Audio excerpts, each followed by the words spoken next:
안녕하세요. 편쌤의 이유는 한국사 이야기 시간 10번째 시간입니다. 지난주 강의 내용을 다시 한번 보겠습니다. 한민족과 중국의 전쟁 패턴에 대해서 정리해드리겠습니다. 한민족의 전쟁에 대한 전략은 무엇이냐? 지피지기면 백전불태다. 적을 알고 나를 알면 100번 싸워도 위태롭지 않다는 뜻입니다. 여기서 일단은 지기에 대한 내용입니다. 자기 자신을 아는 전략입니다. 한민족의 전략은 단순합니다. 한민족의 피해를 최소화하는 전략을 사용했습니다. 그럼 왜 한민족은 피해를 최소화하는 전략을 펼쳤을까요? 한민족과 중국의 인구와 생산의 차이는 10배 이상이 납니다. 그렇기 때문에 전쟁 중 동일한 피해를 입는다면 한민족은 회생이 불능하게 됩니다. 그 해결책으로 한민족은 피해를 최소화하는 전략을 채택하게 됩니다.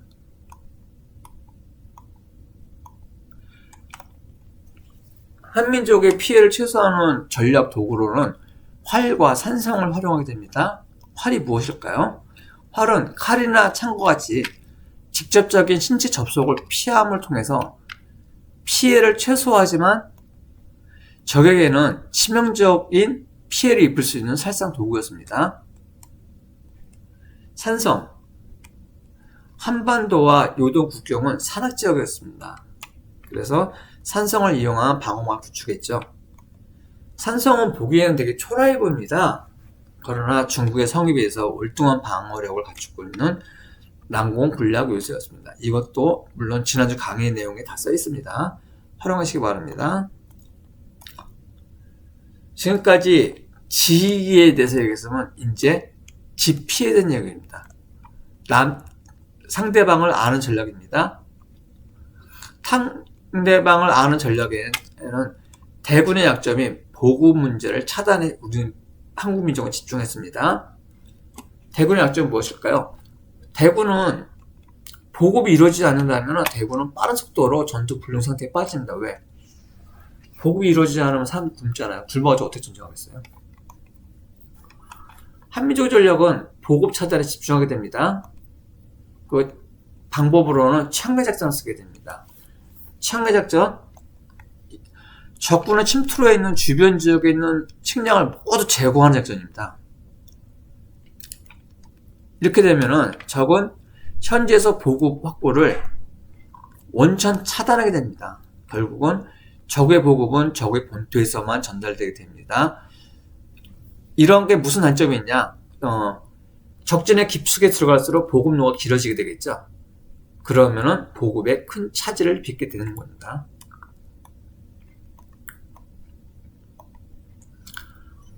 두 번째, 산성에서 농성을 하게 됩니다. 그와 동시에 산성을 지나가는 길목에 있는 보급로를 차단하게 됩니다. 대규모 적군과 직접 싸우기보다는 산성에서 농성하면서 전투력을 보존하고 또 길목에 있는 보급로를 차단하게 됩니다. 그러면 적의 전투 능력이 불능 상태로 빠지게 됩니다. 세 번째 방법으로 후퇴 작전으로 적의 보급로를 길게 만들어 불능 상태를 만든다는 겁니다. 끊임없는 후퇴로 적의 보급로를 길게 만들어서 결국은 보급을 끊기게 하여 전투 불능 상태를 만들어서 적군을 스스로 후퇴하가는 방법입니다. 이거는 한민족과 중국의 전쟁사에 보면 흔히 있는 패턴이었습니다.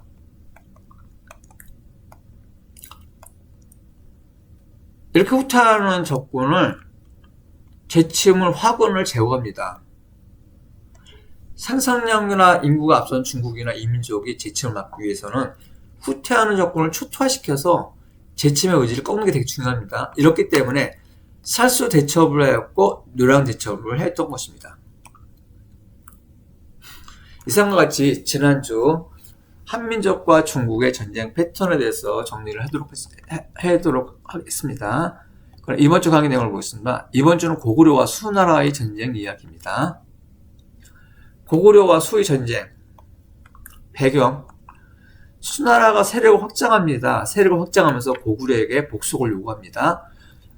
고구려는 복속을 거부하면서 오히려 고구려는 요소 지역을 먼저 공격을 하게 됩니다. 여기에 분노한 수문제는 고구려를 침공합니다. 그러나 실패합니다.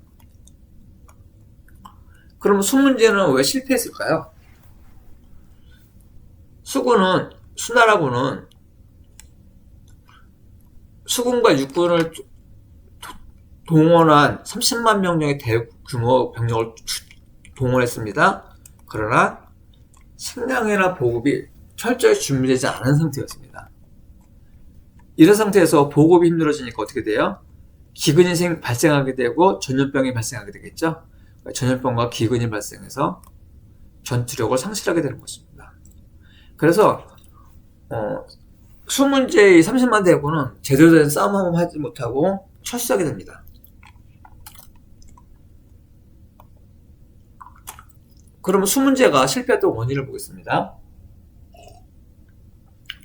고구려의 유리한 지형 요건입니다. 즉 유화강의 함정이라고 저는 얘기하고 있는데요. 왜 그러냐? 유화강 하류는 삼각주와 넓은 늪지대를 이루었습니다. 이 늪지대로 인해서 중국이 요동 지역에 공격하는 게 힘듭니다. 힘들게 만들었습니다. 수나라의 내부 정치적, 사회적 압박이 증가. 원정이라는 것은 국력의 막대한 규모로 소모하게 됩니다. 국력을 소모하게 되면 어떻게 돼요? 재정이 부족하죠. 재정의 압박을 받죠. 재정의 압박을 받으면 어때요? 과도한 세금을 징수하게 되죠. 과도한 세금에 버티지 못하는 민중은 밀란을 일으키고 반란이 증가하게 됩니다. 전략 설계의 미흡. 육군과 수군을 동원했지만 연계성이 부족해서 수문제에 대한 전쟁은 제대로 이루어지지 않았습니다. 드디어 수양제가 고구려를 공격하게 됩니다. 이 수문제의 문제들을 파악했던 수양제는 상당 오랜 기간 동안 전쟁을 준비하게 됩니다. 그래서 113만이나 대군을 가지고 고구려를 공격합니다. 전투병은 113만이라는 소리는요, 보급부대를 합치게 되면 약 300만 명이 되는 수입니다. 전투원 1명에 보급부대 2명이 보통 하나의 패턴이니까요. 300만. 이 수는 어마어마한 겁니다. 그 당시 고구려 인구가 약 300만 명이었으니까요. 수양제는 요동성을 공격합니다. 근데 수양제는 요동성을 함락하지 못하고 더 이상 진격도 못합니다. 100만 대군이 요동성에 묶여있다는 게 이해가 되십니까? 그 이유에 대해서 설명을 해드리도록 하겠습니다. 요동성이 수양제의 공격을 막았던 이유에 대해서 말씀드리겠습니다. 요동성의 특징. 요동성은 평지성입니다. 그러나 이중구조와 완벽한 방어시설을 갖추고 있습니다. 내성과 외성으로 이루어진 이중 장방형 구조였습니다. 거기에다가 해자와 높은 견고한 성벽이 있었습니다. 당시로는 완벽한 방어시설이었죠. 그럼 해자가 무엇이냐? 해자라는 것은 적의 접근과 공격을 막기 위해서 성벽 주변을 파고 물을 채우거나 물을 채운 것은 물해자입니다. 땅을 파내서 마른 해자를 만드는 도량시설입니다. 이러한 완벽한 방어 시스템을 갖추고 있었을 뿐만 아니라 비상시 인근 산성과 연계된 방어 시스템을 갖추고 있습니다. 이 당시 요동성을 공격 당시의 방어 지도입니다. 수양제는 요동성을 공격하려고 했으나 요동성을 공격하기 하다 보면 수양제는 오히려 당합니다. 왜요? 신성에서도 공격할 수 있고요. 현도성도 공격할 수 있고요. 계모선도 공격할 수 있고요. 백암성도 공격할 수 있고 안시성도 공격할 수 있고 견안성도 공격할 수 있습니다. 이 산성들은 대표적인 산성들입니다. 이렇기 때문에 수양제의 대군은 어때요? 요동성과 연계된 성들 때문에 수양제 군대는 요동성에 오롯이 집중해서 공격을 집중하기가 힘들었던 것입니다. 이래서 수양제 대군이 진격을 못했던 것입니다. 이렇게 방어망이 형성되어 있기 때문에. 수양제는 마음이 조급해졌습니다. 그래서 어떡하냐? 30만 별동대를 별도로 구성해서 평양성의 공격을 시도했습니다. 물론 별동대 단독 공격이 아니고요. 수군과 합동 공격입니다. 수군과 별동대 합동 작전을 실패로 평양성 공격이 실패하게 됩니다. 별동대의 실패 원인은 무엇일까요? 별동대는요, 보급부대가 없었어요. 무거운 식량과 장비를 스스로 챙겨야 했습니다. 막대한 양의 식량 무게 때문에 병사들은 무게감을 버티지 못하고 식량을 버리게 됩니다. 식량이 없는 별동대는 결국은 전투 능력을 상실하게 되죠. 거기에다가 을지문덕이 거짓 패배를 합니다. 을지문덕은 거짓 패배로 평양 인근까지 별동대를 유인합니다. 너무 적진에 깊숙이 들어온 별동대는 전력이 바닥나게 되죠.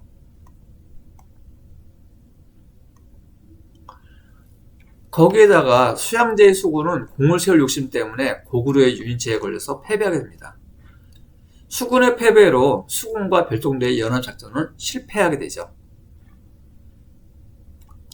걷다가 전력이 바닥난 별동대는 더 이상 싸울 수가 없었습니다. 그래서 결국은 철수하게 됩니다.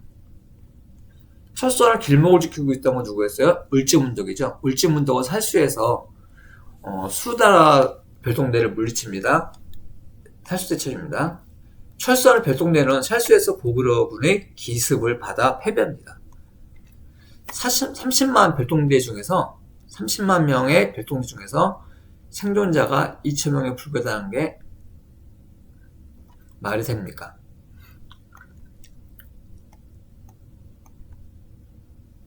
결론, 고구려는 승리하게 되고 수나라는 멸망하게 됩니다. 그러나 고구려도 승리하지만 113만 대군, 즉 300만 대군과 싸우느라고 전력에 치명적인 피해도 입었습니다. 그러면 고구려와 수노의 전쟁에서 고구려의 승리 요인이 무엇이었을까요? 첫 번째, 천연 요새와 지리적인 이점이었습니다. 고구려는 산악지역이 많아서 방어가 유리했습니다. 주요 교점의 견고한 성벽, 특히 산성으로 둘러싸여 있기 때문에 수나라 군대가 쉽게 함락시킬 수 없었습니다. 그리고 고구려는 강과 산맥을 이용한 방어 전력에 효과적이었습니다. 고구려의 철저한 방어 전략, 고구려는 장기전에 비해서 성정을 중심으로 방어하는 전략을 활용합니다. 요동성, 대모성, 오골성 등 여러 성을 거점을 합니다. 요동성만 평지성이고 나머지는 산성입니다.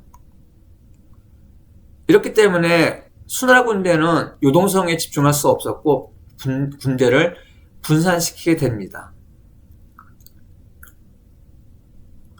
이 당시 성들은 대부분 산성이었습니다. 산성의 특징은 지난주 강의 내용에 있었습니다. 수나라 대군이 보급으로 지치도록 유도한 후 반격을 가했습니다. 청해작전으로 수나라의 보급에 문제를 일으켰습니다.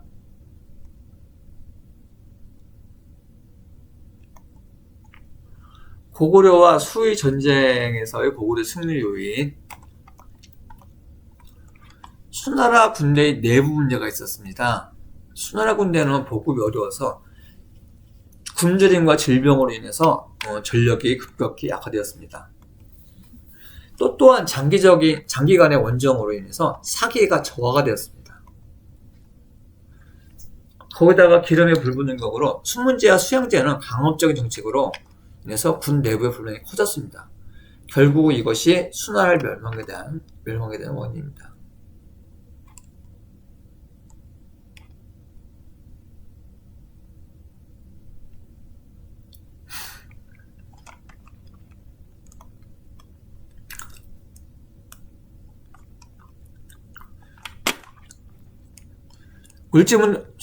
을지문덕과 살수대첩. 을지문덕 장군은 수나라 군대를 상대로 유인장책을 펼치게 됩니다. 수나라 군대는 깊숙이 끌어들이는 후에 보급을 차단해서 굶주리게 만들었습니다. 굶주림에 지쳐서 결국은 수나라 군대는 퇴역하게 됩니다. 그 퇴역하는 수나라 군대를 살수에서 기습해서 대승을 거두게 됩니다. 30만 대군 중에서 생존자는 약 2,000명에 불과했습니다. 고구려는 강력한 군사력과 민중이 단결했습니다. 고구려는 정예군사와 성곽, 특히 산성의 방어를 갖춘 강력한 국가였습니다. 수나라의 침략에 맞서서 왕과 백성들이 단결해서 저항을 했습니다. 이상과 같이 오늘은 고구려와 수나라에 대한 전쟁과 고구려가 승리할 수밖에 없었던 요인에 대해서 강의를 했습니다. 다시 한번 정리해 드리겠습니다. 일단 고구려와 수나라의 전쟁의 흐름들을 먼저 살펴보겠습니다. 수나라는 확장 정책을 폈습니다. 고구려의 복속을 요구했죠. 고구려는 복속을 거부하고 오히려 요서 지역을 선제 공격했습니다. 이 선제 공격을 당한 분노로 수문제는 30만 대군을 동원해서 고구려를 공격했습니다. 그러나 수나라는 식량이나 보급에 대한 준비도 미흡했습니다. 그로 인해서 전염병과 기근이 발생했습니다. 제대로 싸워보지도 못하고 수문제 30만 대군은 실패하게 됩니다. 수양제는 달랐습니다. 준비가 철저했습니다. 전투병만 113만, 이 보급부대까지 합치면 약 300만 대군으로 고구려를 공격했습니다. 고구려 인구가 300만입니다. 말도 안 되는 전쟁이죠. 그러나 수양제는 요동성 함락을 실패합니다. 그 이유는 앞에서 말씀드렸습니다. 결국은 조급해진 수양제는 별동대와 수군 합동 평양 공격 작전을 펼치게 됩니다. 그러나 을지문족의 거짓 후퇴로 보급을 차질을 빚게 됩니다. 누가? 별동대가요. 엎친 덮친격으로 수군은 평양성에서 단독 공격을 하다가 실패합니다. 결국은 평양에서 함락이 무산되게 되죠. 별동대는 후퇴 중에서 살수에서 을지문족에게 전멸당합니다. 고구려족이 승리했죠. 그 전쟁의 여파로 수나라가 멸망이 됩니다. 우리가 눈여겨볼 거는 전쟁의 흐름도도 중요하지만 고구려가 왜 승리할 수밖에 없었나 하는 요인입니다. 첫 번째, 고구려는 천연 요새로 이루어져 있습니다. 그 지리적 이점도 하게 됩니다. 고구려는 산악이 많았습니다. 강과 산맥을 이용한 방어 전략을 세웁니다. 중국은 이런 거 안 세워요. 그냥 땅이라서. 주요 거점에 견고한 성곽을 형성했습니다. 특히 대부분 성곽은 산성이었습니다. 고구려의 철저한 방어 전략, 대군의 약점이 보급 문제를 이용해서 방어 전략을 세웁니다. 장기전을 대비해서 특히 산성 중심의 방어를 하게 되죠. 창해작전으로 보급 문제를 확대시키고요. 이렇게 확대시킴을 통해서 고구려의 철저한 방어 전략을 세우게 됩니다. 거기에 수나라의 군대의 내부 문제가 발생하게 됩니다.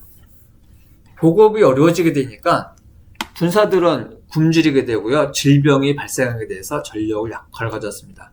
사기가 저하됐죠.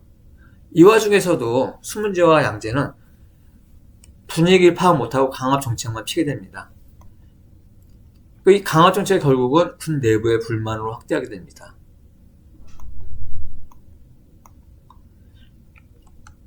거기에 을지문족의 전략과 살수대처. 고구려군은 거짓 후퇴를 계속합니다. 수나라 군대는 너무 깊숙이 들어왔죠. 그 문제는 뭐냐? 결국 보급의 문제가 발생했다는 소리입니다. 보급의 문제로 수나라 군대는 어쩔 수 없이 후퇴하게 됩니다. 그러나 후퇴하는 적을 내버려둘 한민족이 아니죠. 살수에서 고구려군이 기습을 하게 됩니다. 결국은 수나라는 전멸하게 되고 30만 대군 중에서 2,000명만 생존하게 됩니다. 다섯 번째, 고구려가 수나라 전쟁에서 승리할 수 있는 요인은 고구려의 강력한 군사력과 민중의 단결입니다. 고구려의 정예군사와 성곽, 특히 산성의 방어력을 강화했습니다. 여기에 왕과 백성들이 단결에 저항했습니다. 이상과 같이 오늘은 고구려와 수나라의 전쟁에 대해서 간략하게 알아봤습니다. 여기서 여러분이 신경 쓸 부분은 물론 흐름도 중요하지만 고구려가 왜 이길 수밖에 없었나 하는 이유에 대해서 우리가 생각한다면 여러분이 앞으로 인생에도 도움이 될 거고 여러분의 삶에 많은 도움이 될 겁니다. 이상과 같이 오늘의 강의를 마치도록 하겠습니다. 그러면 여러분 다음 주 금요일날 다시 뵙겠습니다.